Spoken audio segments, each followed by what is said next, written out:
Entonces, yo creo que hay que recuperar ese riesgo además y esa pasión por los reportajes. Los grandes casos del nuevo periodismo que casi todos tendremos en mente, pero que creo que hay que recordar, pues son los más extremos. Hunter S. Thompson tomando drogas en un viaje casi iniciático con la gente más loca de California y desde luego implicándose. O sea, él no... Yo creo que para hacer un buen reportaje el periodista tiene que ser periodista, pero no se tiene que notar dentro de ese reportaje que es periodista. Yo, como decía Manolo, hice lo que pude, tuve un jefe maravilloso, que duró muy poco tiempo, los demás no entendieron esto y cortaron totalmente esa sección, pero de pronto Fernando Baeta, a los malos no los voy a nombrar, pero Fernando Baeta, y lo tendré que nombrar toda la vida.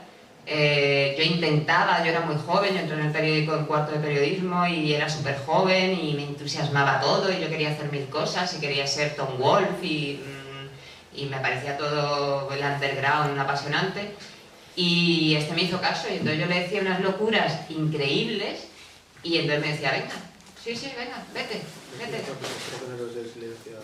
Sí, bueno, eso tampoco era de las grandes locuras, pero vamos, ahora que lo planteen en un sitio, yo me fui de gira con Héroes del Silencio a Alemania. La primera cosa que hice, y además ayer estuve con Loquillo y lo recordábamos, la primera cosa que hice fue irme de gira con Loquillo. Yo tenía 21 años y el periódico acababa de empezar. Y como experiencia de nuevo periodismo, a ver, yo creo que bueno, que es una anécdota mía, pero que es interesante. Sí que era curiosa porque además te das cuenta de cómo te tienes que posicionar y es una cosa que después como escritora te sirve también.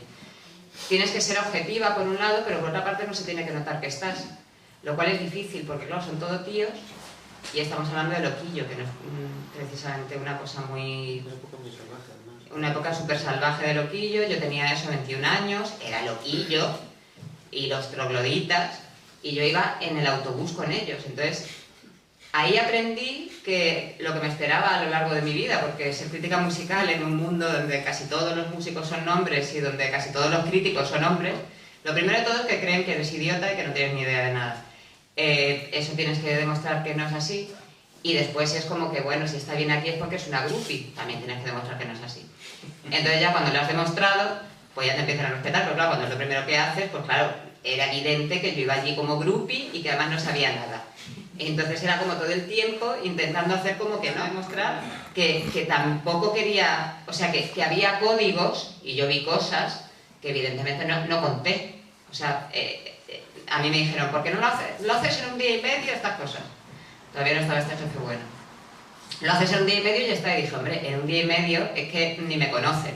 O sea, yo para sacar un reportaje, y tampoco tengo ningún interés en estar en una furgoneta con Loquillo y los trogloditas, pues tendré que estar 4 días por lo menos. O sea, el primero para que me conozcan, tal vez no sé cuánto. Hasta que llegue el momento que sea como lo de Gran Hermano. O sea, que yo sea la cámara, pero que ya les pase este síndrome que les pasa a los de Gran Hermano, que todo lo magnifican y que no se acuerdan de las cámaras.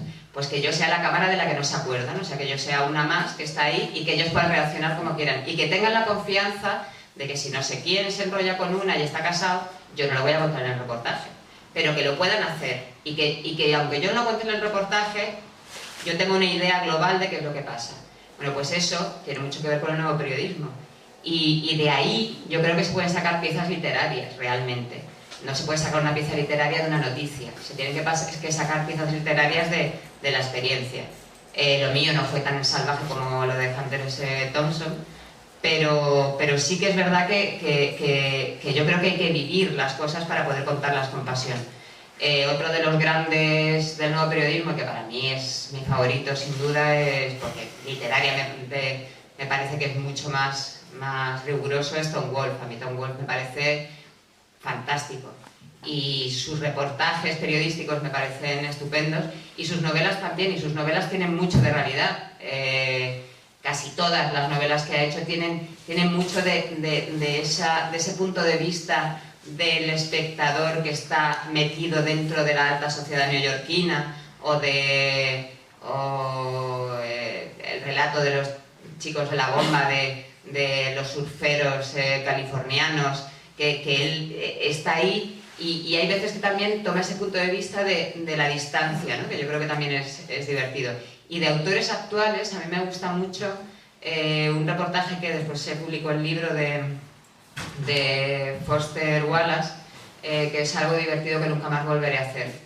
Que a mí me gusta también, como parte del nuevo periodismo, esa parte de crítica, esa parte de yo soy un friki y voy a ver la vida de la gente normal. El libro de Foster Wallace trata de un crucero, pues de un crucero de gente de clase media que hacen cosas normales de los buceros, y el que es un intelectual, moderno, tal, no sé cuánto, pues va allí y entonces lo narra todo con esa ironía de la distancia, hasta que al final, y esto suele ocurrir en casi todos los reportajes del nuevo periodismo, en todos los libros cortos que tienen que ver con estos relatos, hasta que al final se da cuenta de que él también es uno de ellos y que al final lo de bailar la conga y tomar sangría, pues tampoco está tan mal. Y es mucho mejor que ser un aburrido intelectual neoyorquino, le va cogiendo el gustillo a lo de la conga. Y yo creo que ese es un género literario, que es en el fondo dos formas de ver la realidad, una como un espectador casi metido dentro de la historia y otra como un espectador que está criticando, pero con cariño y de una manera muy, muy sutil. Y yo creo que, bueno, A Sangre Fría a mí me parece un libro maravilloso que tiene que ver, que ojalá, con todas las barbaridades que están pasando últimamente, es un género que en España tampoco se ha cultivado tanto, ¿no? Y yo creo que habría que cultivar más el de los casos reales convertidos en novela, que pueden ser totalmente fieles a la realidad o estar novelados. A mí me parece que A Sangre Fría es una de los mejores trabajos de Truman Capote. Y eso es nuevo periodismo. O sea, esa novela es absolutamente nuevo periodismo y yo creo que lo deberíamos recuperar. Y después, por mi experiencia personal, yo por lo que apostaría sería por... Yo creo que me parece un poco mesiánico decir esto, pero yo creo que la salvación del periodismo, que se va a pique del periodismo escrito, y eso es evidente, por mucho que se inventen Orbit y cosas estas raras, es recuperar la parte literaria, que realmente, antes hablaban de columnistas y... El columnismo sigue ahí, pero es que los periódicos no son columnas nada más, los periódicos son también reportajes. Y yo creo que hay que apasionar a la gente con las cosas que estás contando y que cuentes cosas distintas y que no tengas que estar haciendo reportajes en los que solo hay estadísticas. O sea, yo cuando veo los dominicales de distintos periódicos y de pronto todos son estadísticas, o cuando a mí me encarga a veces algún reportaje, que afortunadamente hay reportajes que yo creo que si eres creativo no puedes ser jefe en un periódico. Pero no solo porque la estructura del periódico no lo permita, sino porque tú no quieres serlo.